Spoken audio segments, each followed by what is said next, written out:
Welcome to your deep dive. Today we're tackling excerpts from The First Global Revolution. By the Club of Rome, this report was written way back in 1991. Yeah. But it's crazy how relevant it feels, even now. It really is. Like they had a crystal ball. Yeah, their predictions were surprisingly accurate. Oh, they really were. And from the sources you've provided, it seems like you're interested in that, big picture stuff. Yeah. Like how everything's kind of tangled up together, Yeah. Global issues, whether our systems are actually up to the task, and what a sustainable future might actually even look like. Exactly. And they don't sugarcoat anything either. No, they don't. I mean, they start by describing the world in 1968. Okay. Using the example of Jan Palach, a student who set himself on fire in Prague to protest the Soviet invasion. Yeah, talk about a wake-up call. That's a powerful image for sure. It speaks to the anxieties of that era for sure. Yeah. I mean, remember, this was the peak of the Cold War. Right. The threat of nuclear war was just looming over everything. Oh, yeah. And most people weren't really thinking about the environment. Yeah, that wasn't on the radar. No. The prevailing belief was that economic growth could just keep going forever. Limitless growth. Yeah. But the Club of Rome was starting to see some cracks in that narrative. Right, and they called it the Problematique. The Problematique. What exactly does that mean? No. It sounds kind of sci-fi. It does a little bit, yeah. It's their way of describing that, interconnected web of global challenges. Okay. Think of it as a puzzle where all the pieces are connected, right? Mm-hmm. You can't solve one without addressing all the others. I see. So it's like They predicted the decline of the superpowers, which at the time seemed unthinkable. Oh, totally. Yeah, and look what happened. Yeah. The Cold War ended, but instead of this, peace and harmony, we saw all these, unexpected consequences. Oh, absolutely. Like nationalism and ethnic conflicts flaring up. Mm-hmm. It's like things got even more complicated. It's like opening a can of worms sometimes. Yeah. So the report dives into these specific challenges within this problematique. It does. For instance, on the economic front, they saw Japan emerging as this major economic force. Mm-hmm. And they weren't sure how the U.S. would handle that. Right, that shift in power. Yeah. Yeah. It's crazy to think how much the global economy has changed since then. Wild, isn't it? Yeah. What about the developing world? How did the report view their challenges? So there's this fascinating contrast presented. Okay. On the one hand, they highlight the perspective of economist Mahbub ul Haq, who, working with the UN, argued that there had been significant progress in development, Okay. in terms of things like life expectancy and literacy. Okay. However, the report also acknowledges the reality that poverty, hunger, and debt were still crippling many countries. Right. So progress, but with a long way to go. Absolutely. I remember the report also mentions that transferring technology to developing countries wouldn't magically solve everything. Yeah, it's not a silver bullet. Right. Like, giving someone a tractor doesn't automatically make them a successful farmer, right? Right, exactly. There's more to it. Yeah, there's a whole system. And sometimes these big development projects, like huge dams, they backfired spectacularly. Oh, wow. Displaced communities, caused environmental damage, even led to the spread of diseases. That brings up another issue the report tackled, the so-called population explosion. Right. Was that just like a product of its time? Or are those concerns still relevant today? The concerns about population growth are still very much with us. Okay. The report predicted that rapid population growth, especially in developing countries, would strain resources, create food insecurity, and potentially spark conflicts and mass migrations. Wow. And we are seeing these play out in different ways across the globe. Oh, yeah, that's scary. Yeah. Speaking of global issues, the report also talks about this growing awareness of environmental problems. Mm-hmm.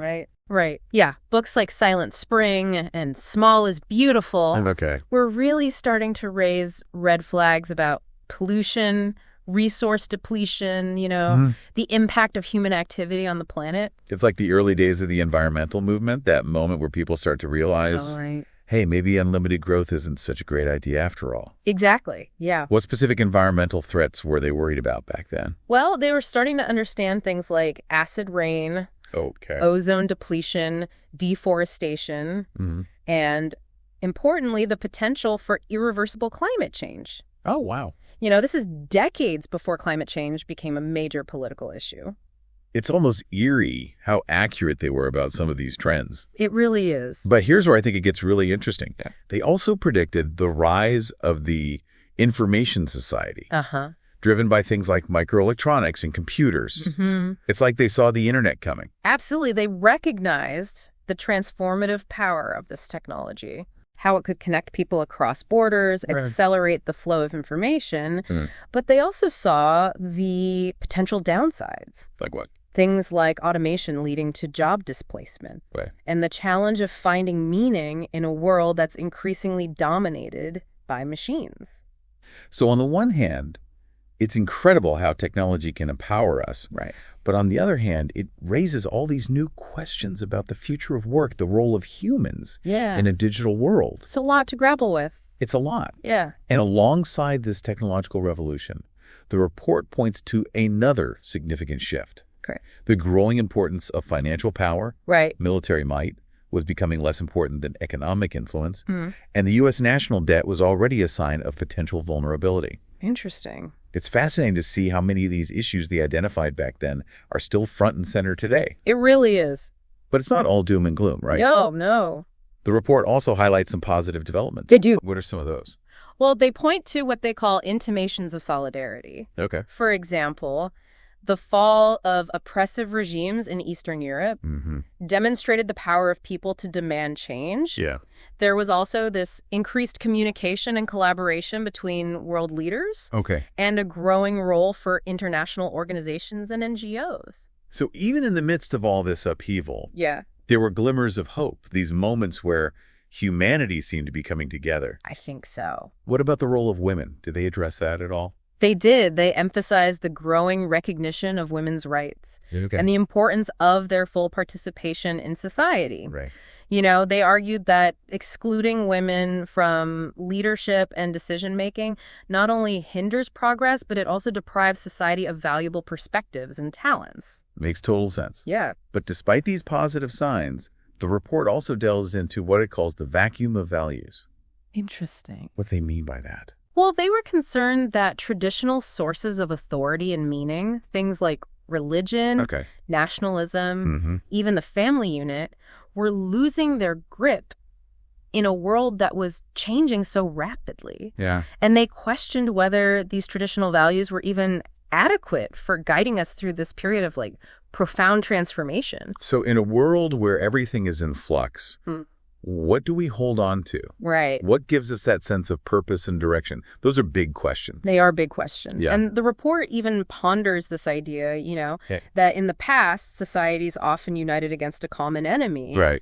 But without a clear external threat, they wondered if humanity itself might become the adversary. Wow, that's a pretty chilling thought. Like we're our own worst enemy. It is a bit. Yeah. What implications did they see this vacuum of values having on the future? Well, they warned of the potential for what they called a schizophrenic world. Okay. A world that's increasingly divided by wealth, technology, and values. They foresaw a growing gap between the wealthy North and the struggling South, leading to potential conflicts and mass migrations driven by poverty and environmental degradation. It's like we're seeing those divisions play out in real time today. Yeah, it's unfolding before our eyes. Yeah.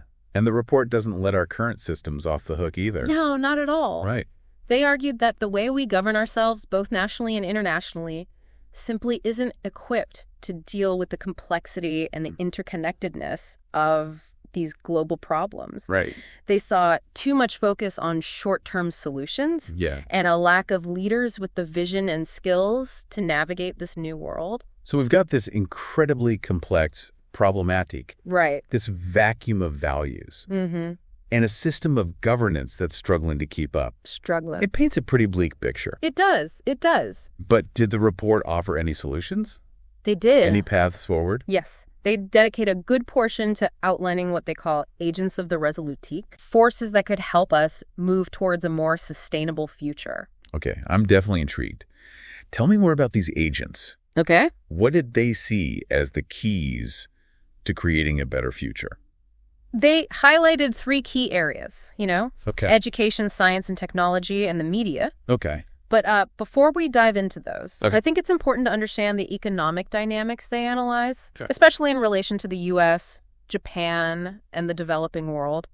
You're right, the economy plays a huge role in all of this. It does. And I remember the report was pretty critical of how the U.S. was managing its economy, even though it was considered a global leader at the time. Absolutely. They pointed to the rising national debt, fueled by these persistent budget deficits. By 1989, the U.S. national debt was already at a staggering $3 trillion. $3 trillion. Even back then, that's an astronomical number. It is. What was causing these massive deficits? Were they just spending money like it was going out of style? Well, it was a combination of factors. Government spending was outpacing revenue, and there was this growing trade deficit.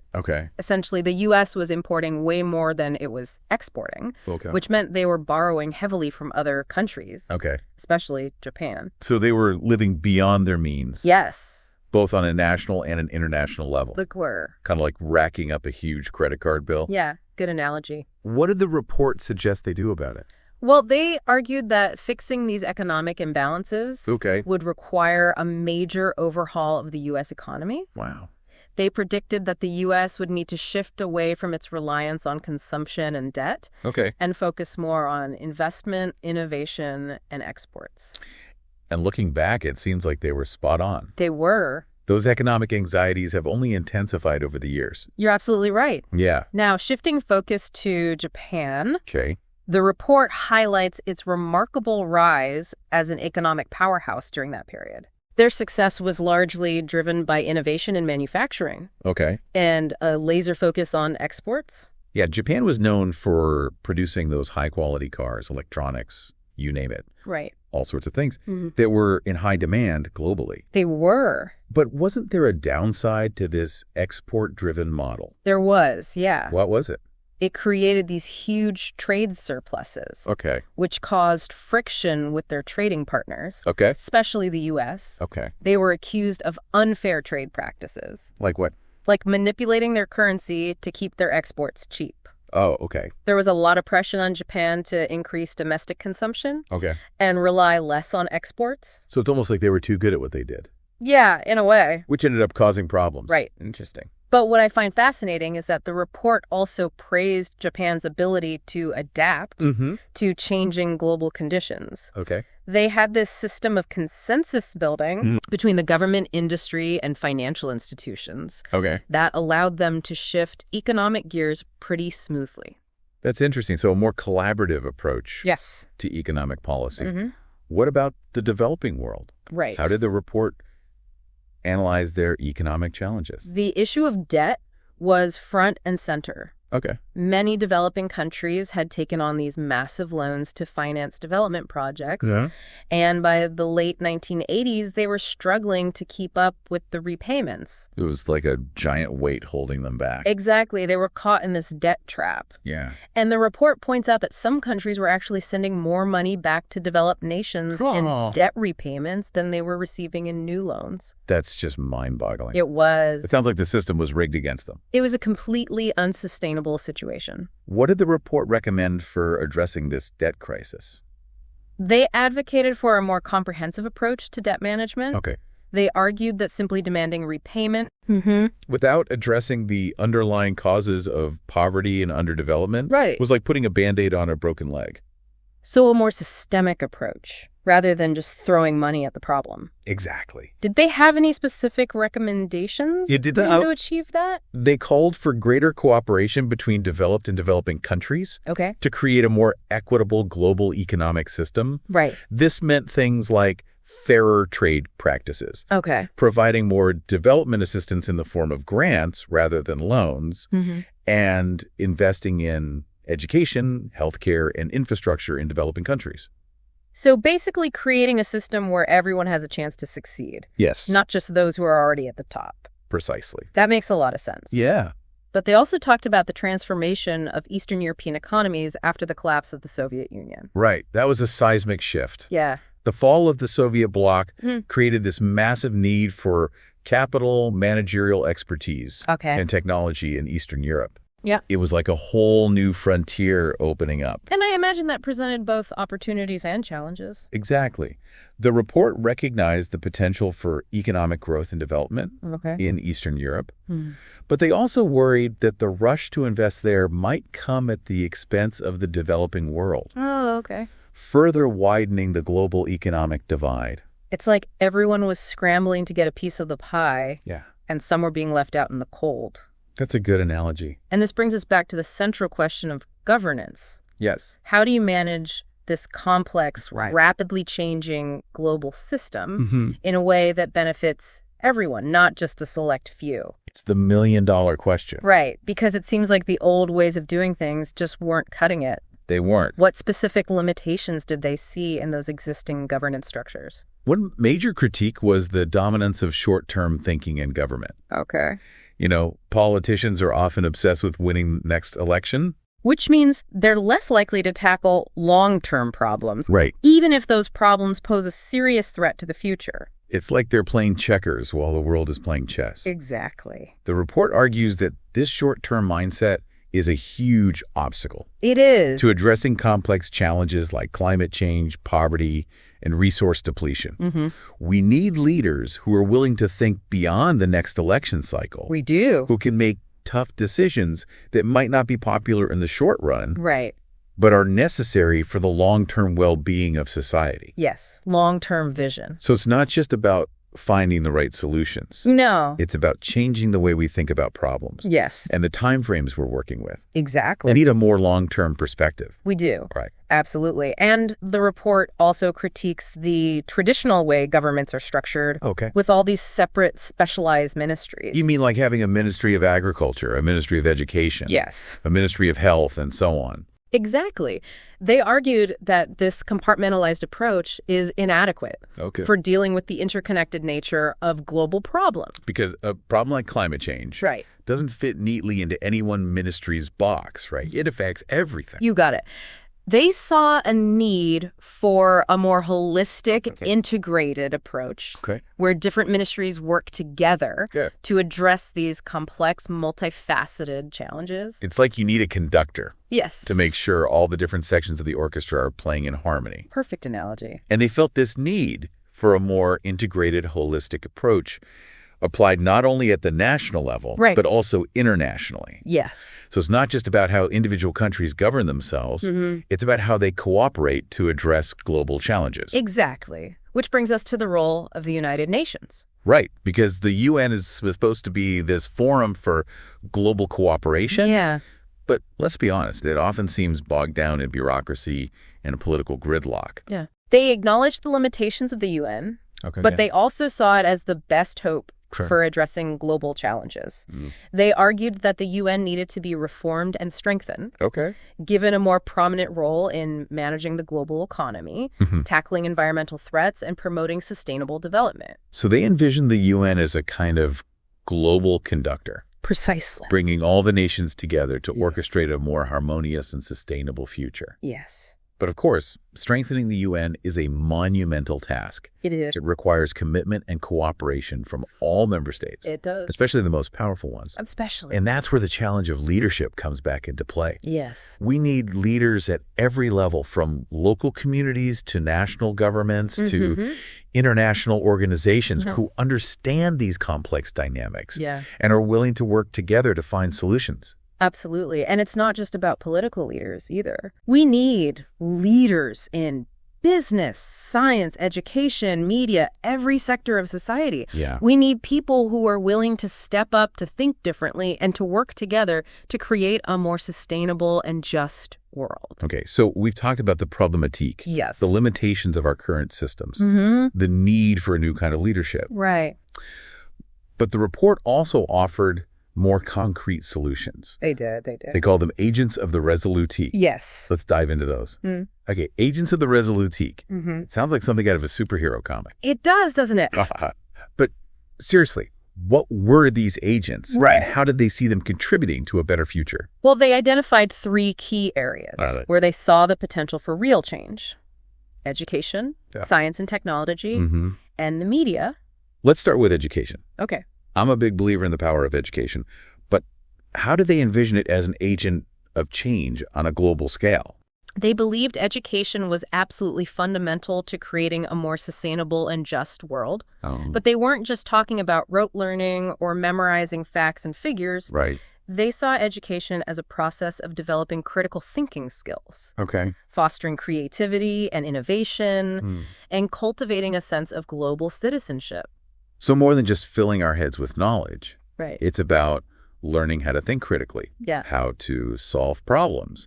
How to be engaged citizens of the world. Exactly. They saw education as a lifelong journey of learning. Right. And adapting to a constantly changing world. And they also emphasized the importance of breaking down those traditional barriers between subjects. I've always thought it was strange how we separate subjects in school. Yeah. I mean, the real world doesn't work that way. Right. Climate change, for example, is a scientific issue. Right. But it also has political, economic, and social dimensions. Exactly. They advocated for a more multidisciplinary approach to learning, where students could connect the dots between different subjects and develop a more holistic understanding of these complex issues. That makes a lot of sense. Yeah. Okay, what about science and technology? They saw that as another agent of the Resolutique. Yes. They recognized the immense potential of science and technology to solve some of the world's most pressing problems. Things like developing renewable energy sources, finding cures for diseases, and creating more sustainable agricultural practices. It's like using our ingenuity and our technological know-how to make the world a better place. Exactly. But they also cautioned against putting blind faith in technological progress. Right. They understood that technology can have unintended consequences and that we need to consider the ethical and social implications of new technologies before we unleash them on the world. So it's not just about what we can do, but what we should do. Precisely. Right. They advocated for a more responsible and ethical approach to science and technology, one that takes into account the long-term well-being of humanity and the planet. Okay, that makes sense. Now, what about the media? Yes. What role did they see the media playing in all of this? They recognized the immense power of the media to shape public opinion and influence people's behavior. They saw the media as crucial for raising awareness about global issues, explaining complex problems in a way that people could understand, and inspiring people to take action. So instead of just focusing on sensationalist stories and clickbait headlines, the media could actually be a force for positive change. That was their hope. They believed the media had a responsibility to go beyond simply reporting the news and to actively engage with these critical issues, to educate the public and to empower people to become part of the solution. That sounds like a much more responsible and impactful role for the media than what we often see today. It does, doesn't it? Yeah, it really does. They really saw the media as a bridge between expert knowledge and public understanding, a way to translate complex global challenges into stories that people could connect with and understand. Okay, so we have these three agents: education, science and technology, and the media. But they also talked a lot about this human malaise, this sense of anxiety and disillusionment that many people were feeling in the face of all these global challenges. You're right. They recognized that all these rapid changes and growing global problems were creating a sense of unease, a feeling that the world was spinning out of control. Well, it's not hard to see why. The Cold War, the threat of nuclear war, the growing awareness of environmental problems, the accelerating pace of technological change. It's a lot to process. It is. And they argued that this human malaise wasn't just a passing phase. It was a symptom of a deeper crisis, a crisis of values. They felt that our old ways of thinking and being were no longer adequate for this new, rapidly changing world. So it's not just about solving external problems like climate change or poverty. It's also about addressing this internal crisis of meaning and purpose. We need a new story, a new set of values that can help us navigate this complex world. Exactly. They believed we needed to move beyond narrow self-interest and embrace a more holistic, interconnected understanding of ourselves and the world. Did they offer any specific values They did. that they felt were important for this new world? They talked about the importance of solidarity, of recognizing our interconnectedness and our shared responsibility for the future. They also emphasized long-term thinking, moving beyond short-term gains and considering the impact of our choices on future generations. Like expanding our circle of concern to include not just ourselves and our immediate families, but the entire human family and the planet as a whole. That's a great way to put it. Yeah. They also believed in the importance of compassion and empathy, understanding that our well-being is ultimately tied to the well-being of others and the health of the planet. Those are beautiful values, but it seems like a tall order. It is. To cultivate them in a world that often feels so divided and competitive. It does, yeah. How did they think we could actually achieve this kind of transformation? They saw the agents of the Resolutique, education, science and technology, and the media as crucial for promoting these values and fostering a new way of thinking and being in the world. So it's about changing our individual values, but also creating a social and cultural environment that supports those values. Exactly. They envisioned a kind of cultural shift, a global awakening to the reality of our interconnectedness and our shared responsibility for the future. So we have this problematique, this interconnected web of global challenges. We have this vacuum of values, a sense that our old ways of thinking and being are no longer adequate. And we have these agents of the Resolutique, education, science and technology, and the media that can help us navigate this transition to a more sustainable and just world.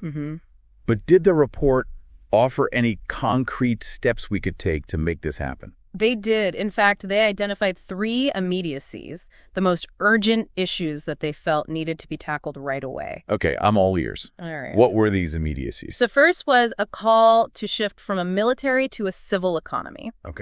This was written just as the Cold War was ending. So they saw a huge opportunity to redirect those massive military budgets towards addressing more pressing social and environmental needs. It's like choosing to invest in life instead of death. Exactly. They argued that the world was spending far too much on weapons and not nearly enough on things like education, healthcare, renewable energy, sustainable agriculture, and infrastructure development. It sounds like they were advocating for a kind of global Marshall Plan. But instead of rebuilding Europe after a war, it was about building a more sustainable and just world for everyone. That's a great analogy. They saw this shift as a chance to create jobs, stimulate economic growth, and tackle the root causes of many global problems. That's a compelling vision. It is. What was the second immediacy they identified? The second immediacy focused on the urgent need to address environmental degradation. And in particular, the growing threat of climate change. They were sounding the alarm about climate change decades before it became a mainstream issue. That's pretty remarkable foresight. It is. What specific actions did they recommend taking? They called for a coordinated global effort to reduce carbon emissions, transition to renewable energy, and protect ecosystems. They advocated for carbon taxes, investing in clean energy technologies, promoting energy efficiency, protecting forests, things we're still talking about today. It sounds like they were laying the groundwork for the kind of global climate agreements we're seeing now, like the Paris Agreement. What about their third immediacy? What was that focused on? The third immediacy addressed the need for a new approach to development. One that would go beyond simply providing aid and focus on tackling the root causes of poverty and inequality in the developing world. Earlier, we talked about that crushing debt burden many developing countries were facing. Did they have any other recommendations for how to create a more equitable global economic system? They stressed the importance of moving away from a purely economic model of development and embracing a more holistic approach that prioritized human well-being, social justice, and environmental sustainability. So instead of just measuring progress in terms of GDP growth, they were advocating for a more nuanced understanding of development. That took into account a wider range of factors. Exactly. They called for investing in education, healthcare, and infrastructure in developing countries, and promoting fair trade practices that would give these countries a chance to compete on a level playing field. It sounds like they understood that poverty and inequality weren't just moral issues. They weren't. They were also threats to global stability and security. Absolutely. They argued that investing in the well-being of all people, regardless of where they lived, was essential for creating a more peaceful and prosperous world for everyone. So we've got these three immediacies: shifting to a civil economy, yes, tackling climate change, and promoting a more equitable and sustainable approach to development. Right. These are huge, complex challenges. They are. Did the report leave you feeling optimistic about our ability to address them? Well, they definitely didn't sugarcoat the challenges. Oh, they yeah. recognized the scale and complexity of the problems facing humanity. Yeah. But they also offered a message of hope. Okay. They believe that we have the capacity to create a better future, but it requires us to be willing to change, to learn, to cooperate, and to act with courage and compassion. It's like they were saying, look, things are serious, but we're not doomed. We have the power to choose a different path. Yes. But it's going to require a collective effort. Exactly. They saw the global revolution as a time of both great peril and great opportunity.